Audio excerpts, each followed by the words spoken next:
So I see you're wearing a Women for Bernie sticker right next to a Tim Canova sticker. So what was it about Bernie Sanders that you saw in him, and what do you see in Tim Canova? What makes you a woman for Bernie and for Tim Canova? I think that Bernie had every single policy issue right. There's really immediate and possible solutions to the problems that we're facing, and they're not difficult to come up with. And Wait, but Debbie Wasserman Schultz says that they're really difficult to come up with, that they're insane, they're pie in the sky. Why do you think that they're achievable? Well, progressive causes and progressive issues and the progressive solutions that we have are much more fiscally conservative than what many corporate Democrats want to come up with. So for example, I took a class on Obamacare this summer. I'm a health administration student. Obamacare is very corporate. It helps insurance companies, but we could just move to single payer and save $5 to $9 trillion over a decade. So. Yeah, and also, I mean, the talking point in 2012 was Obama said you support Obamacare because it was Romney care, but wait, then that means that you adopted Romney care for when you became president, and he had a Democratic Congress and didn't even fight for single payer. So when Debbie Wasserman Schultz says she'll fight for you when she was in Congress at that point, how do you have any faith that that's the reality?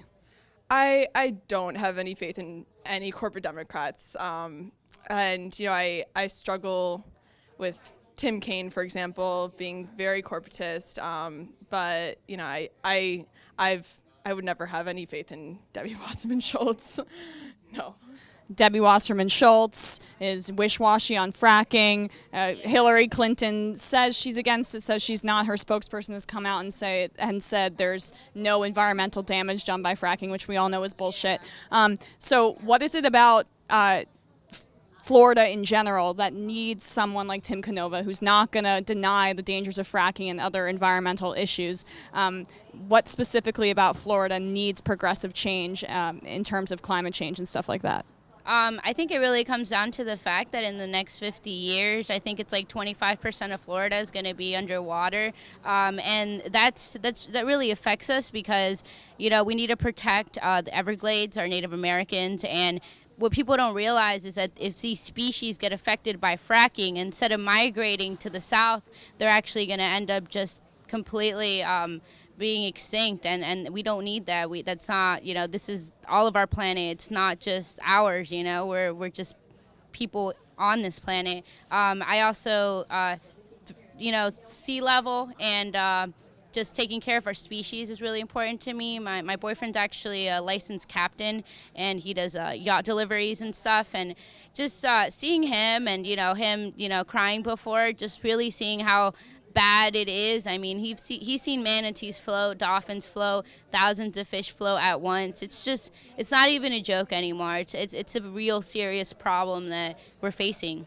Yeah, and I mean, manatees, they're like the most beautiful animal on earth. Yeah. Debbie Wasserman Schultz seems to kind of treat it as a joke. She's not really had any stance, particularly if she wins the primary. Do you have any faith that if she was to get back into Congress, that she would, I know she has a Republican challenger, but that she would do anything for the people of this district and for Florida?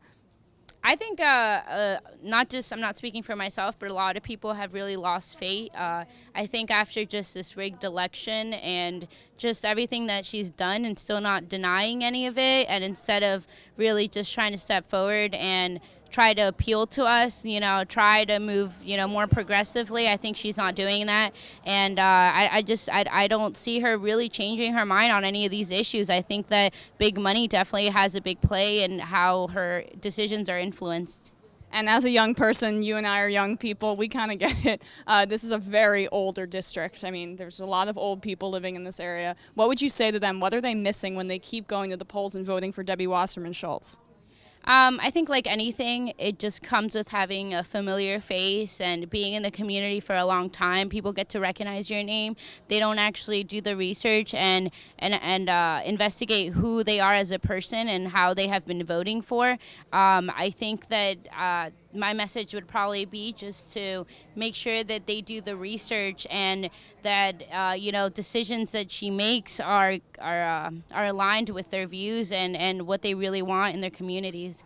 Healthcare, when we went around following your coworkers canvassing. A lot of people said healthcare was their number one biggest issue, but seniors vote overwhelmingly for W. Wasserman Schultz. So where is the disconnect there? Why can Tim Canova not penetrate that senior wall?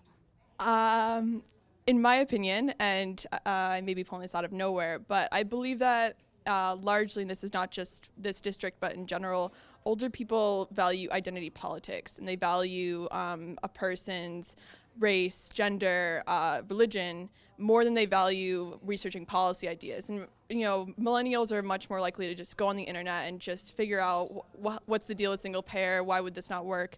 They're much more likely to get in touch with like the issues with policy rather than just going with someone's identity.